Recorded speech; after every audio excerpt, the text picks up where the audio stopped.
Bismillahirrahmanirrahim. Alhamdulillahi rabbil alamin. Wabihi nasta'in ala umuri dunya waddin. Wassalatu wassalamu ala ashrafil anbiya wal mursalin Sayyidina wa habibina Muhammadin wa ala alihi wa sahbihi ajma'in. Qala al-musannif rahimahullah, nafa'ana bi'ulumihi bid-daraini amin. Man tayassarat lahu matalibuhul ukhrawiyah wa ta'assarat alaihi matalibuhud dunyawiyah wa huwa min warasatin nabiyyin. Wa man tayassarat lahu matalibuhul ukhrawiyah wad dunyawiyah wa huwa min ashabil yamin.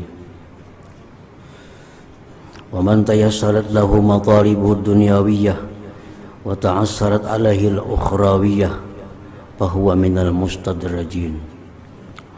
Wa man ta'assarat alaihi matalibuhul ukhrawiyah wad dunyawiyah fa huwa minal mamqutin. Man tayassarat lahu matalibuhul ukhrawiyah, barang siapa yang mudah atasnya hajat-hajat akhirat dan sulit atasnya hajat-hajat dunia, maka orang itu adalah termasuk bagian dari pewaris para nabi-nabi. Artinya orang ini kalau urusan pekerjaan akhirat selalu mudah, selalu dapat taufik dari Allah. Hendak bersedekah mudah, hendak puasa mudah, hendak menuntut ilmu mudah, hendak baca Quran mudah, dimudahkan. Nah, urusan dunia selalu sulit. Bekabun kada berhasil, berdagang rugi, berhutang kada kau bayar, menghutangi orang kada dibayari orang. Nah, urusan dunia selalu sulit, tapi urusan akhirat sukses. Nah, itu orang termasuk daripada pewaris para nabi, pewaris para nabiin. Artinya orang ini orang yang disayangi oleh Allah, orang yang dicintai oleh Allah. Allah kada ingin orang ini terkena kotoran-kotoran dunia. Orang ini dibersihkan oleh Allah, nah, sehingga dia mati di akhirat kada akan dapat hisab yang sulit. Karena kada ada dunia, matinya pun mudah. Ini bisa masuk surga tanpa dihisab lagi oleh Allah. Kada dihisap lagi oleh Allah. Karenanya kada ada kesempatan untuk mendapatkan dunia, selalu kalah. Tapi kalau urusan akhirat dia menang. Nah, ini pewaris para nabi. Wa man tayassarat lahu matalibul ukhrawiyyatu wad dunyawiyah, dan orang yang mudah baginya hajat-hajat akhirat dan dunia. Nah, ini orang kedua-duanya mudah. Berdagang sukses, menuntut ilmu agama sukses, hendak sembahyang apapun terlaksana, bakabun berhasil. Dunia akhirat orang ini sukses, artinya dimudahkan oleh Allah. Bahwa min ashabil yamin, maka orang ini termasuk golongan ashabil yamin. Ashabil yamin. Arti ashabil yamin itu adalah humul mu'minun alladzina yatanawaluna kitabahum yaumal qiyamah bi aymanihim wa yuhasabuna ala amalihim hisaban yasira. Nah, itu ashabul yamin. Ashabul yamin itu artinya orang-orang yang beriman, yang mengambil kitab catatan amal di hari kiamat dengan tangan kanan, dan dia dihisap atas amalnya hisap yang mudah. Dihisap cuma mudah. Kenapa dihisap? Karenanya ada dunia. Ada dunia. Tapi karena orang ini akhiratnya lancar juga, lalu hisapnya menjadi mudah. Jadi itu ashabul yamin. Ini yang masuk dalam gurungan Rabbana atina fid dunya hasanah wa fil akhirati hasanah wa qina azabannar. Nah, ini golongan ini. Rabbana atina, datangkanlah kami fid dunya, dalam dunia hasanah, kebaikan, kemakmuran, wa fil akhirati hasanah, akhirat pun juga hasanah, wa qina azabannar, dan pelihara kami, lindungi kami dari azab api neraka.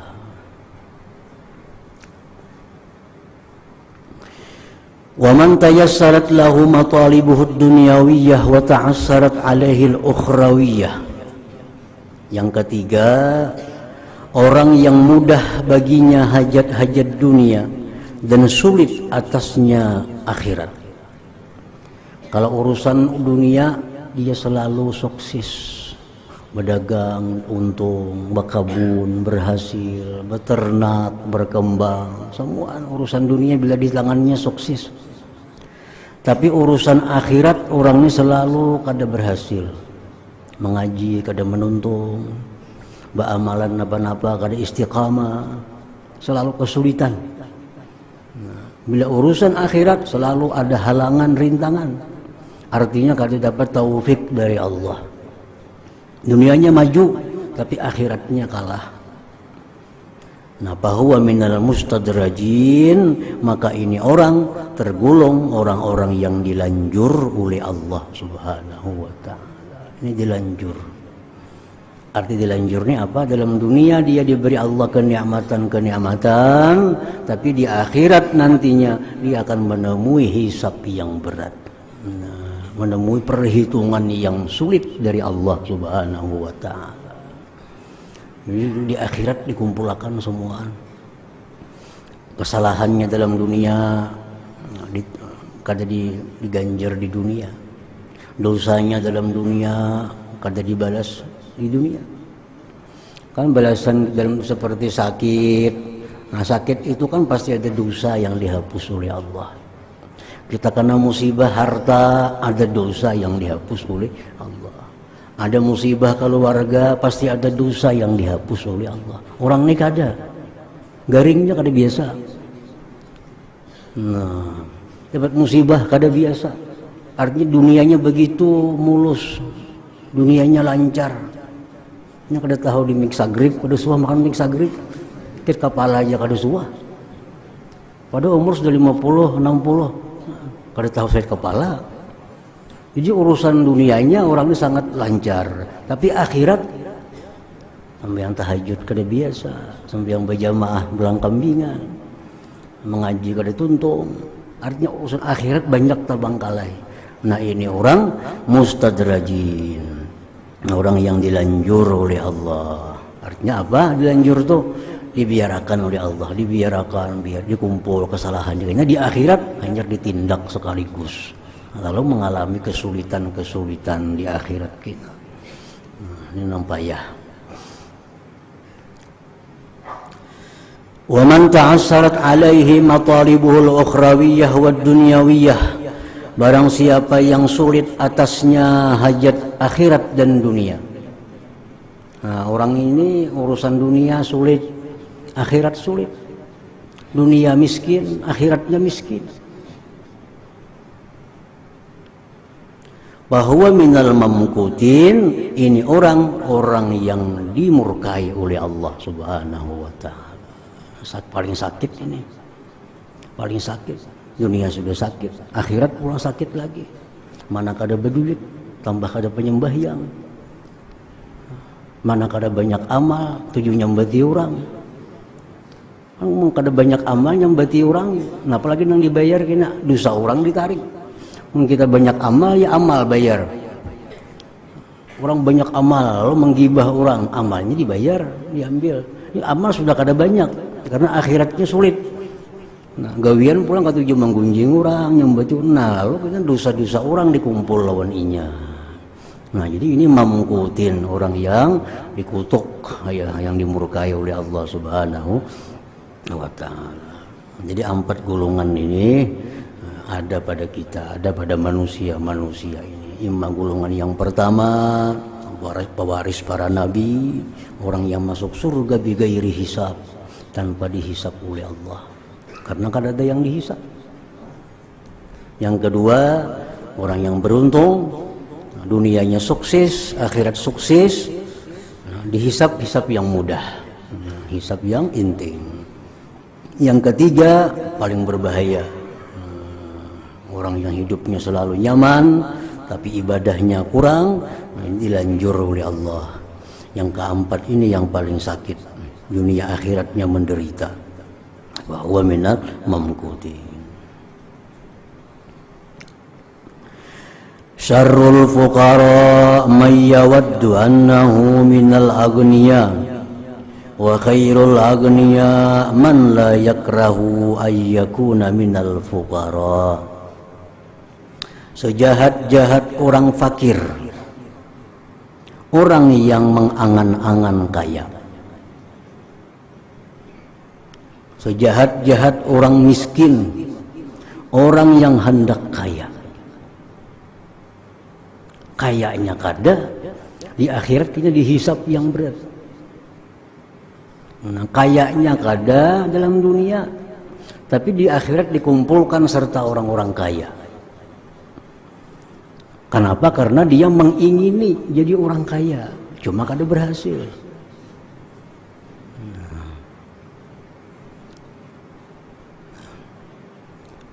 Ini termasuk golongan yang keempat. Satu yang paling baik, orang yang diberi Allah harta, diberi Allah ilmu, dia gunakan harta sesuai petunjuk ilmu. Ini manusia yang pertama. Yang paling baik manusia yang diberi Allah harta, diberi Allah ilmu, dia gunakan harta, dia dapatkan harta sesuai petunjuk ilmunya. Nah, yang kedua, orang yang kada diberi Allah harta, diberi Allah ilmu. Nah, diberi Allah ilmu, dan dia berniat andai kata dia kaya, dia akan seperti orang kaya yang berilmu. Nah, andai kata dia kaya, dia akan jadi orang kaya yang berilmu yang pertama tadi. Ada orang kaya sana berilmu membangun masjid, ada orang kaya sana berilmu membangun madrasah. Ini orangnya kaya dan berilmu. Nah, yang kedua ini berilmu cuma kada berharta. Nah, niatnya aja nya, jakanya aku sugih kayak si anu, aku membangun masjid juga, aku mau madrasah juga, cuma kada berduit. Nah, ini nomor 2. Nah, yang nomor 3, orang yang diberi Allah harta, kada diberi ilmu, sehingga dia gunakan hartanya sesuai hawa nafsunya. Nah, ini nomor 3. Yang nomor 4, orang yang kada punya harta, kada punya ilmu, dan dia bercita-cita, jakanya aku kaya orang yang nomor 3, menggunakan harta sesuai hawa nafsunya. Nah, yang keempat ini. Sejahat-jahat orang fakir nang kapingin sugih tapi kada kawa sugih.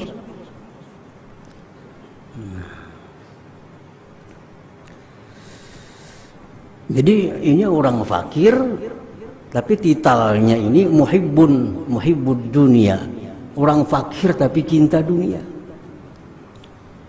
Bojong cintanya aja lawan dunia. Duitnya kada ada. Fakir muhibbud dunia. Kenapa? Karena hatinya selalu ingin jadi orang kaya, kada ridha, kada senang hati diberi Allah fakir itu. Orang-orang fakir yang mulia itu, orang-orang fakir yang di akhirat mempunyai kedudukan tinggi, itu orang fakir ar-radhi, yang ridha. Yang ridha dengan kefakirannya, yang ridha. Sedikit pun di hatinya kada ada mengingini jadi orang kaya, dia ridha dengan fakir yang diberi Allah. Nah, ini orang fakir yang punya kedudukan tinggi di akhirat. Tapi kalau orang fakir ini kepingin kaya, nah tapi kada berhasil, ini paling jahat. Fakir tapi muhibbud dunia.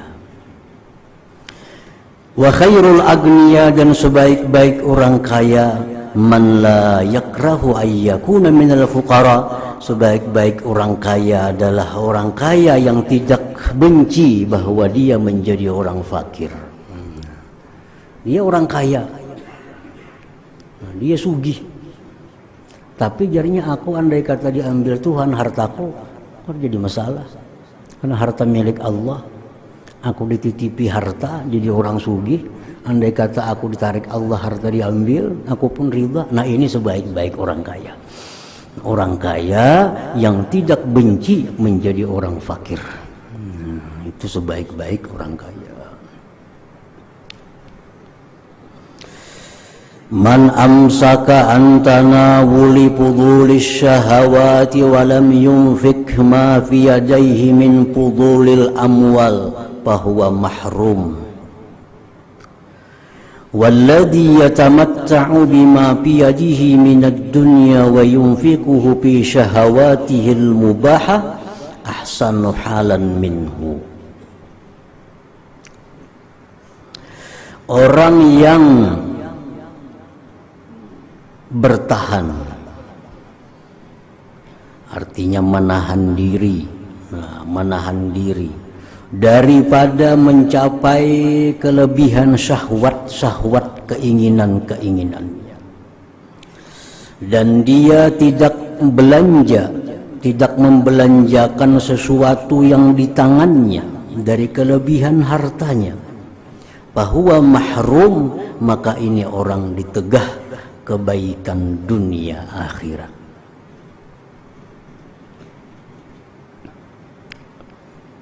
Ini orang yang disebut dengan muhibbu ainil mal, mencintai ain harta, mencintai zatnya harta. Dia menahan diri daripada makan nyaman, menahan diri daripada minum nyaman, menahan diri daripada rumah nyaman.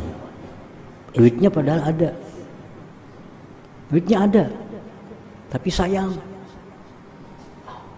Berapa harga baju? Oh ini 1 juta harganya. Oh sayang kelarangan.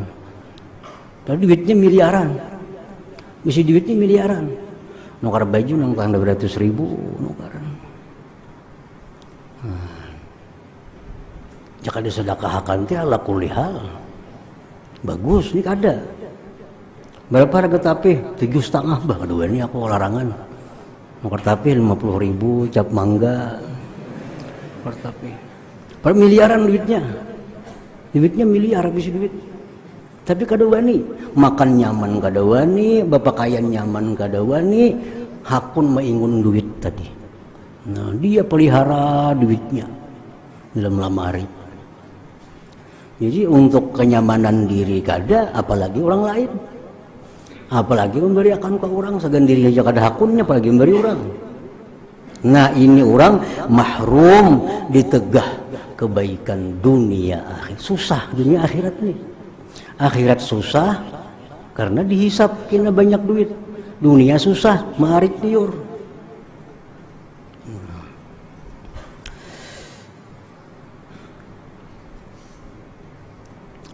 Walladzi yatamatta'u bima fi yadihi minad dunya, orang yang bersenang-senang dengan sesuatu di tangannya, duit daripada dunia. Wa yunfiquhu fi syahawatihi al-mubahah, dia gunakan, dia belanjakan bima fi yadihi itu pada keinginan-keinginan yang dibolehkan. Nah, ini orang sugih. Nah, dia habiskan duitnya untuk keinginan-keinginan yang dibolehkan dalam agama. Mungkar pakaian larang, makan makanan yang nyaman, semua duitnya banyak. Nah, duitnya banyak, biasanya makan nyaman larang wani, pakaian larang wani, bersedekah kada wani juga.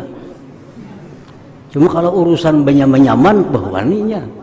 Nah ini orang ahsanu halan minhu, lebih baik dari yang pertama tadi, nama yang ikuti duit banyak itu. Duit diikuti, dibelanjakan kada, sedekahkan kada.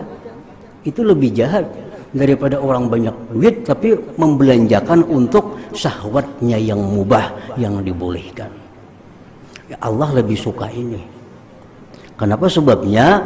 Karena Allah itu suka kepada orang-orang yang mempertuntunkan nikmat-nikmat Allah.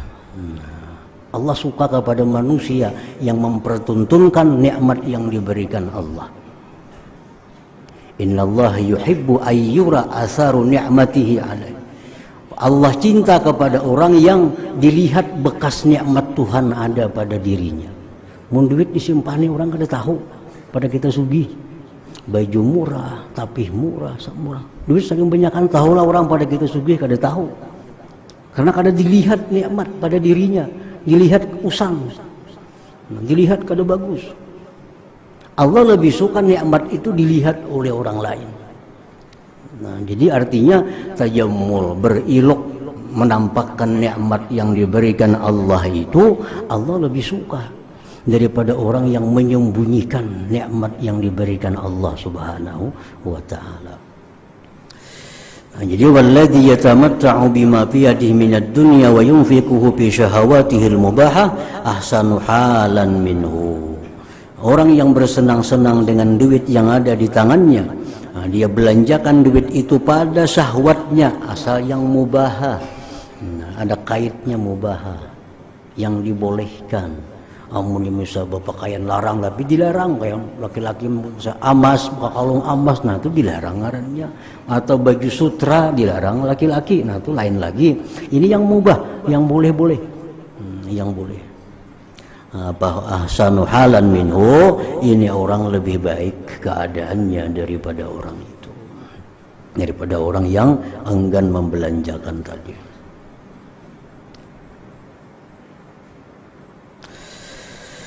La yakmulu halud da'i ila rabbil alamin hatta yasira qawluhu wa fi'luhu hujjatan ala jami'il mu'minin. Tidak sempurna keadaan seorang pendakwah kepada Tuhan. Tidak sempurna keadaan orang yang berdakwah kepada Tuhan semesta alam. Sehingga jadilah perkataan dia dan perbuatan dia dalil hujjah atas sekalian orang yang beriman. Jadi artinya seorang da'i yang dianggap sempurna, da'i yang mana perkataannya dan tingkah lakunya itu menjadi dalil bagi orang-orang yang beriman. Artinya seorang da'i ini kadang melakukan sesuatu yang dia tidak ada punya alasannya menurut agama. Apalagi perkataannya yang kada sesuai dengan perkataan agama yang dilarang oleh agama. Jadi seorang da'i itu mesti menjadi hujjah, menjadi dalil. Kenapa kita melakukan ini? Sidin bang melakukan itu. Nah mesti kawa macam itu. Jadi seorang da'i ini harus bisa mempertanggungjawabkan akhlaknya, sehingga akhlaknya itu perbuatan dibenarkan oleh agama. Artinya kamu mempertanggungjawabkan apa yang dia lakukan, apa yang dia katakan sesuai dengan dalil agama. Jadi kadang mau seorang da'i itu mengatakan sesuatu atau berbuat sesuatu yang tidak berdasarkan petunjuk agama. Nah, pasti ada alasannya. Nah, baik alasannya itu yang zahir, yang diketahui oleh orang umum, atau alasan itu hanya diketahui oleh orang-orang tertentu yang mempunyai ilmu yang sama dengan da'i itu. Nah, kadang-kadang ilmu kita terbatas. Nah, melihat ada seseorang da'i yang kada dijangkau oleh pengetahuan kita, lalu kita bingung, kenapa Sidin mau melakukan itu? Maka menurut pengajian-pengajian kita biasa itu kada boleh. Nah, bila menemukan hal itu, lebih baik kita melakukan dua hal. Pertama, husnuzan. Pasti ada Sidin itu dalilnya. Nah, lebih mudah itu. yang kita kada tahu, pasti ada sidin itu dalilnya. Nah, kalau kada kawa husnuzan ini takunakan lawan sidinnya itu. Kenapa pian melakukan itu? Adakah dalilnya? Apakah ada alasannya? Sebabnya menurut ilmu-ilmu yang beredar ini itu kan makruh misalnya. Nah, itu haram misalnya. Kenapa pian melakukan itu? Apakah itu ada dalilnya? Ada perkataan ulama yang pian ikuti atau apa? Nah, jadi itu jangan lepas daripada dua hal. Kalau ada melihat dai, dai atau ulama yang melakukan satu perbuatan atau mengatakan satu perkataan yang menurut kita itu kada boleh, karena ilmu kita terbatas, ilmu kita sedikit, sidin barangkali lebih dalam, lebih tinggi ilmunya, kita kada tahu. Kita paling tahu hukum sebiji dua biji. Orang tahu 4 mazhab misalnya. Nah, sudah ketinggalan kita.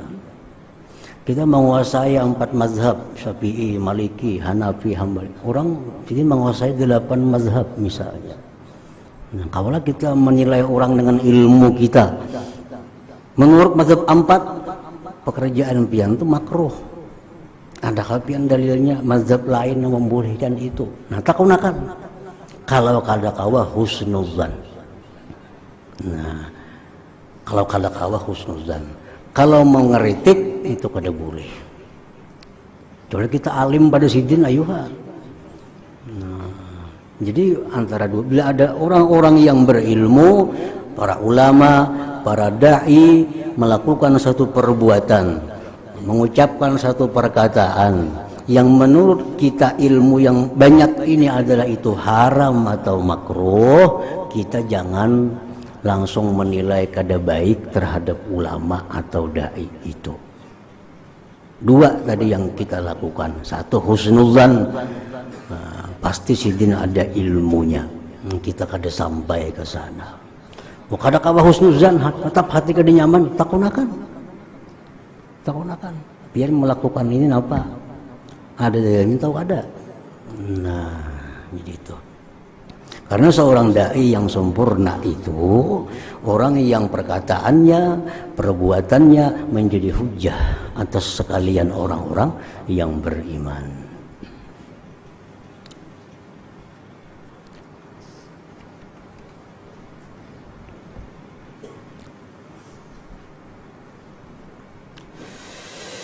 Idza ra'aital 'alima yufidu biqawlihi duna fi'lihi fa'lam annahu naqis. Wa idza ra'aital muta'allima tufiduhu al-aqwal wa la tu'addibuhu al-af'al fa'lam annahu anit tahsil naqis. Wa idza ra'aita at-taliba yantafi'u bi aqwali shaykhihi wa la yantafi'u bi af'alihi fanzur fa in lam tara bi af'ali syaikh ma tahsulu bil faidah falaysa bi syai'in wa idza ra'aita af'alahu tufid walakin la yuhsinu at-talibu ay yastafid fala yu'taddu bihi.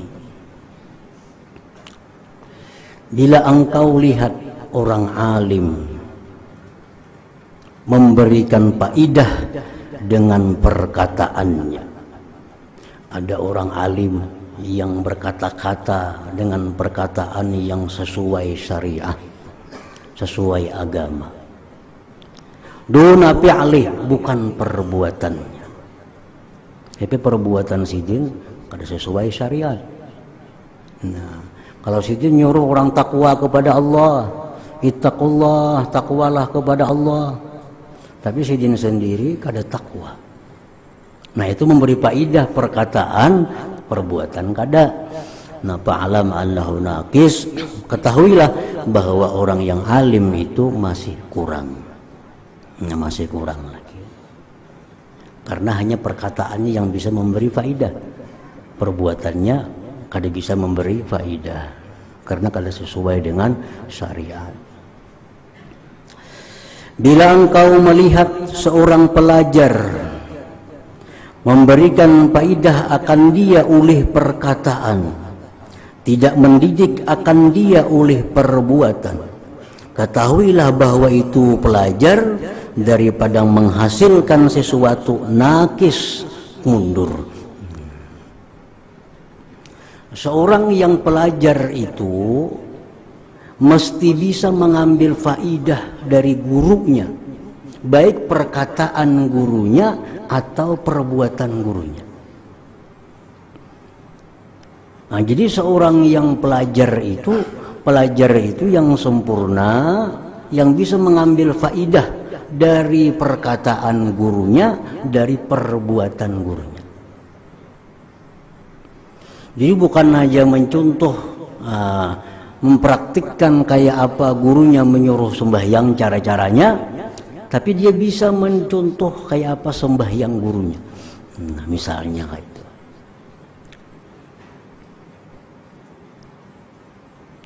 Bila engkau melihat seorang penuntut ilmu, dia bisa mengambil manfaat dengan perkataan-perkataan gurunya dan tidak bisa mengambil manfaat dengan perbuatan-perbuatan gurunya, maka tengok olehmu. Bila tidak engkau lihat pada perbuatan gurunya itu sesuatu yang hasil dengannya oleh faidah, maka tidaklah itu guru bisyai'in dengan sesuatu. Kenapa si murid ini kada bisa mengambil faidah dengan perbuatan gurunya? Nah, itu dipandang dulu kayak apa garang perbuatan gurunya. Kalau perbuatan gurunya bertentangan dengan syariat, maka itu guru tidaklah bernilai sesuatu. Falaisa bisyai'in. Murid hanya bisa mengambil faidah dari perkataan guru. Kenapa si murid kada bisa mengambil faidah perbuatan guru? Karena perbuatan guru kada cocok dengan syariat. Nah, berarti gurunya itu kada punya nilai sesuatu. Falaisa bisyai'in. Jika engkau lihat perbuatan guru itu memberi faidah, tetapi tidak bisa si murid mengambil faidah, maka murid itu tidak bisa dianggap murid. Kenapa si murid ini hanya bisa mengambil faidah perkataan guru, kada bisa mengambil faidah perbuatan guru? Padahal perbuatan guru itu sesuai syariat. Berarti murid ini kada dibilang sebagai murid lagi. Nah, jadi ada dua kemungkinan. Kenapa seorang murid kada bisa mengambil faidah dari kelakuan guru? Ada kalanya kelakuan gurunya kada bagus, berarti ini guru kada bernilai sesuatu. Atau kelakuan guru bagus, murid kada bisa mengambil faidah, berarti muridnya yang kada bernilai sesuatu. Nah, wa idza ra'aita af'alahu tufid walakin la yusinu talib ay yastafida fala yu'taddu bihi. Ingat situ, man ahabba an yusafa bima laysa inna min khair wa kariha yuzkar li hadratin nabi sallallahu alaihi wasallam. Al-Fatiha. Ar-Rahmanir Rahim. Siratal ladzina an'amta 'alaihim.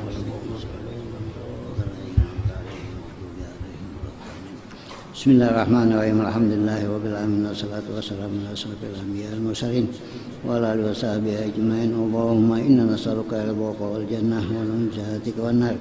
Allahumma innaka 'afuwwun karim tuhibbul 'afwa fa'fu 'anna walidina wa li jami'il muslimin wal muslimat. Ya arhamar rahimin, sallallahu ala sayyidina Muhammadin wa ala alihi wasallam. Walhamdulillahi rabbil alamin.